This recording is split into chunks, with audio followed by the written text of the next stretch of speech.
But on the Natura 2000, we have important conclusions. First, we have been mainly focusing on terrestrial systems.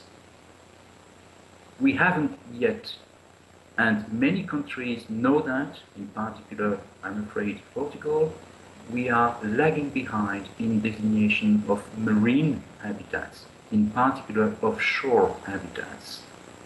The number of marine designated areas in the Natura 2000 is 10 times lower in proportion to the terrestrial.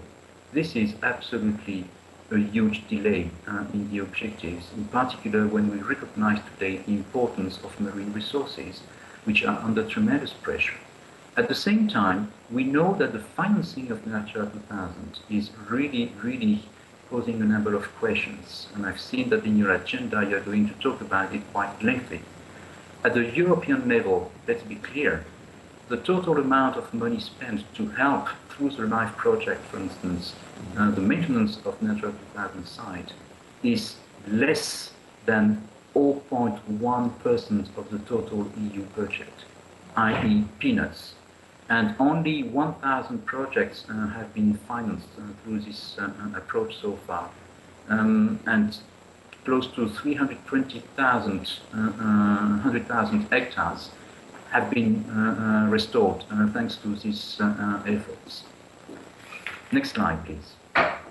So moving from the Natura 2000 and really understanding, as I said, that the loss of habitats is the main reason of what we observe today, we have to take into account that most of it is due to change in the use of land. And most importantly, we keep having in Europe primarily conversion of semi-natural and natural areas into artificial surfaces, an increase of 8% between 19 and 2006. At the same time, close to 3% decline of extensive agriculture or natural grasslands, and also huge conversions within the agricultural land from, for instance, grassland to crop.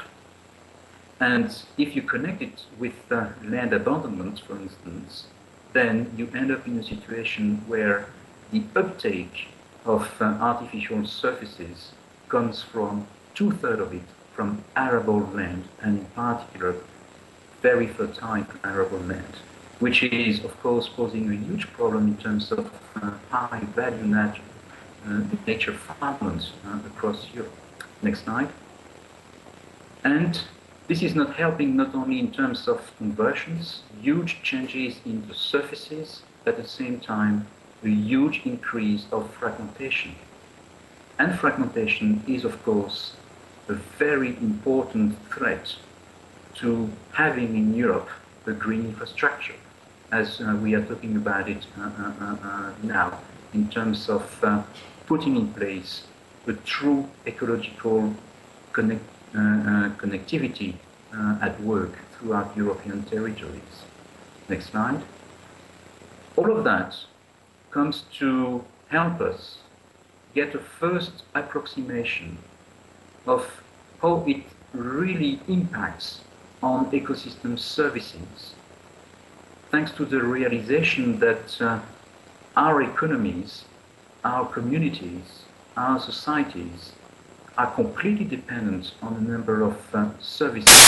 So we have known it from years, but now it's really getting into the policy debate and getting the right place that it deserves in terms of putting efforts in maintaining our natural capital. And you may see on this slide, which is a first overview of main trends across a number of services, provisioning or regulating, for instance, against climate change, or provisioning like pollination. There are huge degradation because of the loss of biodiversity. So the loss of biodiversity is leading immediately into a big shift in the resilience and ability and integrity of our ecosystems to deliver their services. At the same time, we are lacking a number of information. Let me take one example to illustrate it: soil. We don't know for 2/3 of the species in the soil what is the status and what is clearly going on. But we know that soil is a primary source of productivity for many of these ecosystems. We have a huge gap there throughout Europe. Next slide. Why is it?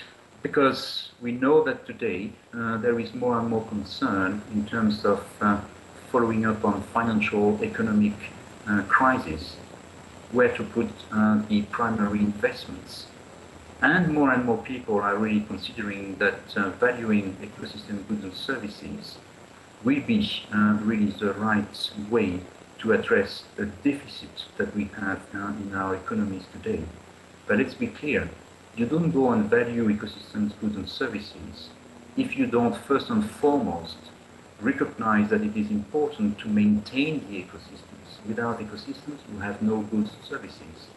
So the economists who are spending a lot of time trying to value should really help us define the cost of maintenance and restoration and cost of degradation of ecosystems. Next, and I'm coming to an end.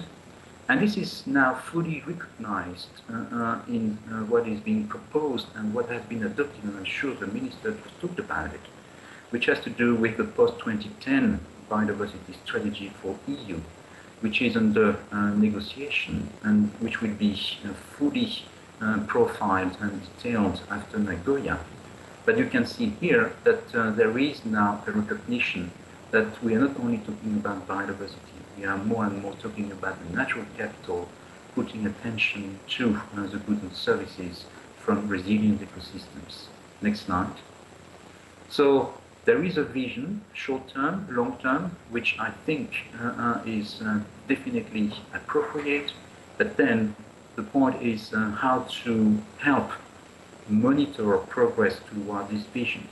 And this is clearly what is at stake today, and I'm going to conclude here by just saying that there is a recognition that biodiversity today is of a fundamental importance for human societies and our economies, but we are still indeed not in a position to provide the appropriate information basis to help monitor this implementation and progress. However, with the information we have, we know enough to say that the situation is negative, and we know enough about what should be done about restoring the path towards protecting our ecosystems. So this is, in essence, what I wanted to share with you this morning to provide you a background, a European background to what we are discussing on the national scene for Portugal, just to say that, in conclusion, this is becoming paramount when we are going to address from next year establishing green infrastructure as one of the key components of the revised biodiversity strategy, because green infrastructure will not only help indeed facilitate connectivity and the maintenance of ecological corridors between Natura 2000 sites, for instance, but it will bring biodiversity back in our urban fabric, helping indeed to understand that by mimicking and using nature more smartly than we are doing, we can have, even in cities, much more resource efficient conditions to help our economy and growth. So with these conclusions, I leave you to the rest of the day, and I will be more than happy to take a couple of questions if it can be organized. Thank you very much for listening to me.